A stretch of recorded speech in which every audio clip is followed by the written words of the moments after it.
Hello hi everyone. कैसे हो आप सब? होपफुली आप सब मज़ा में होंगे, सब ठीक होंगे। एयर इंडिया 171 ड्रीम लाइनर का हादसा हुआ और हादसे को होकर आज 5 दिन हो चुके। 5 दिनों में जो कुछ भी हुआ वो धुंधला धुंधला होते जा रहा है सिर्फ 5 दिनों में। क्या दोस्तों नहीं लगता कि ये जो AI 171 ड्रीम लाइनर है, इसमें किसी ना किसी का कुछ ना कुछ तो रोल था, क्योंकि बिना मिस्टेक के इतना बड़ा हादसा होता नहीं है। सबसे पहली बात, और ये हादसा हुआ है तो कुछ तो है। सवाल होंगे, पर हमारी एक आदत है कि हम भूल जाते हैं, बहुत जल्दी भूल जाते हैं सारी चीजें। और दोस्तों, अगर ऐसे ही हम भूलते रहे तो एक दिन याद रखो, इतिहास में हमको भी भुला दिया जाएगा। भूलना नहीं है। तो इसके लिए कह रहा हूं दोस्तों कि अगर नॉर्मली फॉर एग्जांपल समझ लो, हम कार लेकर कहीं बाहर जाते हैं घर से, तो उसका फ्यूल, ऑयल, जो पानी, एयर वगैरह सब कुछ है, फॉर्मेलिटीज हम चेक करते हैं।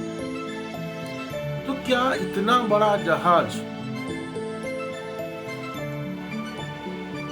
242 लोगों को जाने वाला जहाज, लेकर जाने वाला जहाज, उसकी क्या चेकिंग नहीं हुई? अगर चेकिंग हुई तो सडनली दोनों इंजन कैसे बंद हुए? हालांकि ड्रीम लाइनर के बारे में यह भी कहा जाता है कि अगर इन केस उसका हवा में एक इंजन फेल हो जाता है, टोटली बंद हो जाता है, तो भी एक इंजन से वो सरवाइव कर सकता है। इतनी कैपेसिटी है। और एविएशन लाइन में इसको सबसे भरोसे लायक जहाज हम बोल सकते हैं। तो कैसे टूटा इतना बड़ा भरोसा? क्या हुआ? कौन है एयर इंडिया ड्रीम लाइनर का गुनाहगार?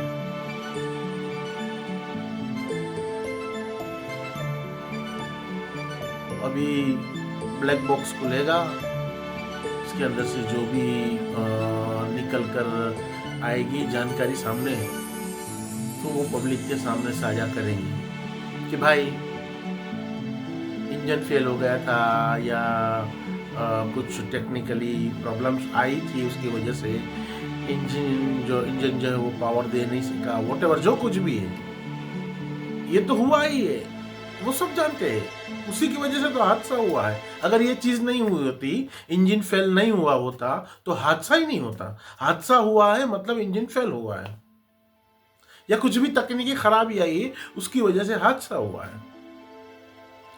तो क्या इतना मान के हम सेटिस्फेक्शन कर लेंगे कि चलो भाई कोई बात नहीं, 241 लोग जो है वो उनकी जान चली गई, बस हो गया?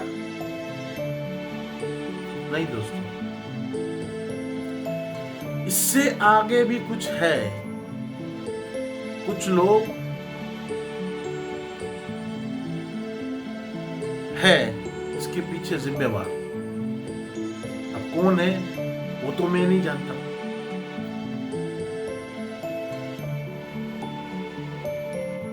गुजरात की पुलिस, अहमदाबाद की पुलिस ने जो बच्चा, जो नाबालिग है, जिसने जो प्लेन क्रैश होते हुए उसकी वीडियो निकाली, हालांकि उसने अपने एंजॉयमेंट के लिए निकाली थी कि भाई प्लेन आ रहा है नजदीक से, उसने देखने के लिए निकाली, पर यह हादसा हुआ तो उसमें कैद हो गया। तो उसको ले गए और उसको एविडेंस में रखा। हाँ ठीक है, फॉर्मेलिटी है, करनी पड़ेगी, नो डाउट, उसमें हम सवाल नहीं उठा रहे हैं। पर असली गुनाहगार कौन, पब्लिक ये जानना चाहती है। एयर इंडिया 171 ड्रीम लाइनर का असली गुनाहगार कौन? दोस्तों, इतनी लंबी दूरी की फ्लाइट है और उसको ऐसे ही छोड़ दिया जाता है। 2-3 पॉइंट से दोस्तों उसको समझने की जरूरत है, जो शायद एयरलाइंस कंपनी या गवर्नमेंट पब्लिक के सामने कभी साझा ना करे, पब्लिक को कभी शो नहीं करे। सबसे पहला पॉइंट कि इस जहाज का जो फिटनेस सर्टिफिकेट है वो लास्ट में कब इश्यू हुआ था? ना तो ये कोई सवाल पूछेगा और ना तो कोई बताएगा, क्योंकि जरूरत ही नहीं है। और जरूरत बनती है दोस्तों। क्या ये जहाज फ्लाई करने के लायक था? अगर इसको सर्टिफिकेट दिया है तो किसने दिया और किस आधार पर दिया?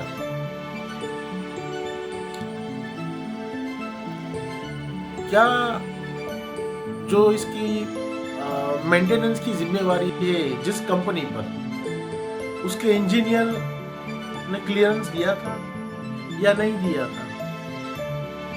क्योंकि दोस्तों, जो जहाज में जो इंजन आते हैं वो कोई नॉर्मल इंजन नहीं आते। हम 10, 15, 20, 25, 50 लाख की गाड़ी भी लेते हैं तो उसके इंजन की गारंटी आती है, वारंटी आती है,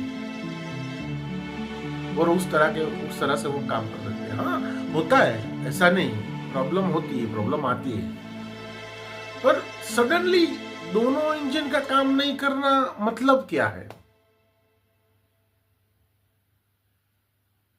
एक पॉइंट ये हो गया। दूसरा पॉइंट जो सबके जहन में आता है, भाई हमारी पब्लिक है वो बहुत ही होशियार है, ऐसा नहीं है किसी को कुछ पता नहीं चलता, पर कोई बोलना नहीं चाहता। और बोलेगे भी क्यों भाई, हमारा क्या है?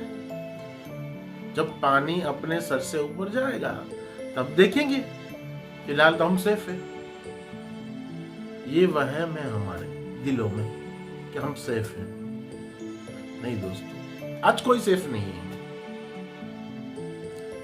ये 241 जो मारे गए उनको भी ऐसा ही लगता है कि हम सेफ हैं। अगर उनको नहीं लगता कि हम सेफ नहीं है तो उन्होंने कुछ, या तो इस फ्लाइट में बैठे ना होते और शायद वो जिंदा भी होते, और हमें पता नहीं है। हम ये वहम में जी रहे हैं कि हम सेफ हैं। सबसे बड़ी बात, उसमें जो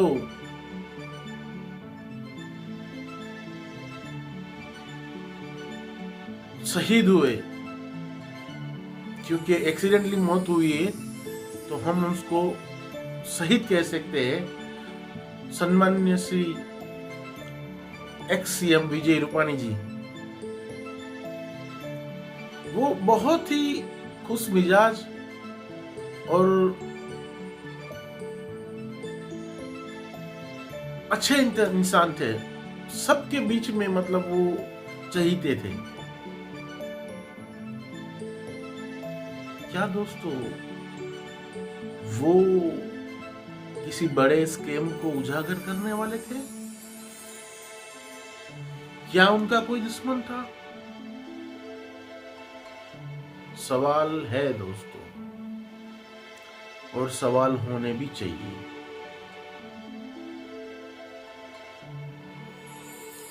या ये सिर्फ एक टेक्निकल इशू था? पर आज हिम्मत कोई नहीं करेगा, क्योंकि सबको अपनी अपनी पड़ी है। हम क्यों करें भाई?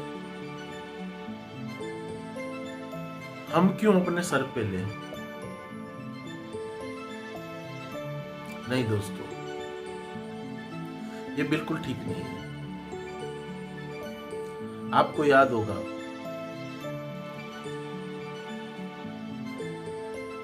शहीद श्री CDS बिपिन रावत जी,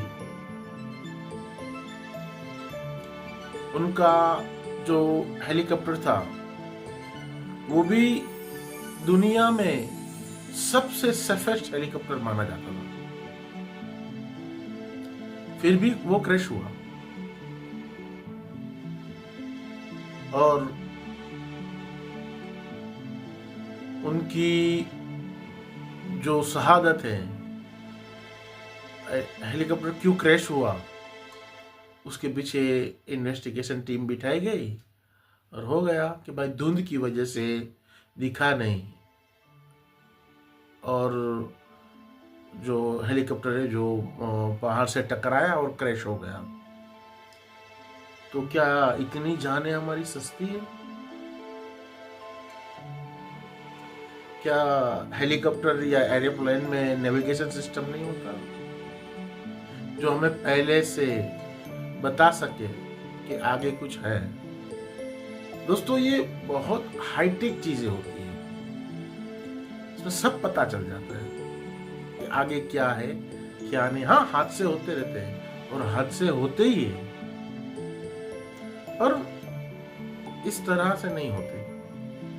ये आपको और मुझे समझने की जरूरत है कि हमें कोई बता देगा कि ये हुआ है और हम मान लेंगे, तो ये हमारी बेवकूफी है।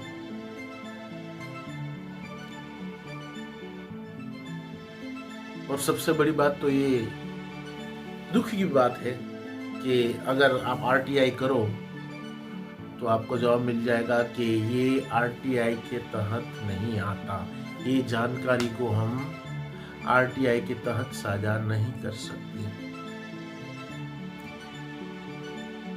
बहुत दुख होता है दोस्तों। ये दोस्तों मेरे निजी विचार है, पर आप देखना एक दिन ये चीज आपके सामने निकल कर आएगी। ठीक है दोस्तों, मिलते हैं नेक्स्ट ब्लॉग में, तब तक के लिए जय हिंद।